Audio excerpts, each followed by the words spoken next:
వెస్టిండీస్తో జరిగిన రెండో టెస్టులో టీమిండియా 7 వికెట్ల తేడాతో ఘన విజయం సాధించింది. దీంతో రెండు టెస్టులు ఈ సిరీస్ను భారత్ 2.0తో క్లీన్ స్వీప్ చేసింది. తొలి టెస్టులో చిత్తుగా ఓడిన విండీస్ రెండో టెస్టులో కాస్త పోరాడింది. భారత్ తొలి ఇన్నింగ్స్ 518 పరుగులకు డిక్లేర్ చేసింది. విండీస్ తొలి ఇన్నింగ్స్ 248, 390 పరుగులకు ఆలౌట్ అయి భారత ముందు 121 పరుగుల స్వల్ప లక్ష్యాన్ని నిర్దేశించుకుంది. చిన్న లక్ష్యం కావడంతో భారత్ ఆడుతూ పాడుతూ 3 వికెట్లు కోల్పోయి సునాయాసంగా టార్గెట్ను ఛేదించింది. చేజింగ్లో రాహుల్ 58 పరుగులు చేసి జట్టును విజయ తీరాలకు చేర్చాడు. భారత బ్యాటర్లలో సాయి సుదర్శన్ 39 పరుగులు చేసి పర్వాలేదనిపించాడు.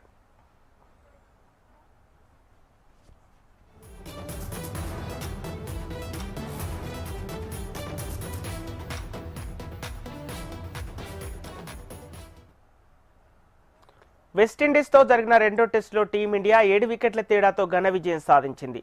దీంతో రెండు టెస్టుల ఈ సిరీస్ను భారత్ 2-0 తేడాతో క్లీన్ స్వీప్ చేసింది.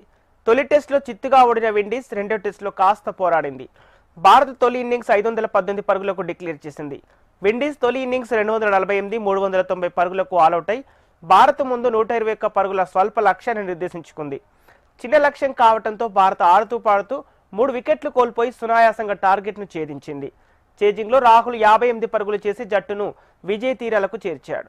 భారత బ్యాటర్లలో సాయి సుదర్శన్ 39 పరుగులు చేసి పర్వాలేదనిపించాడు.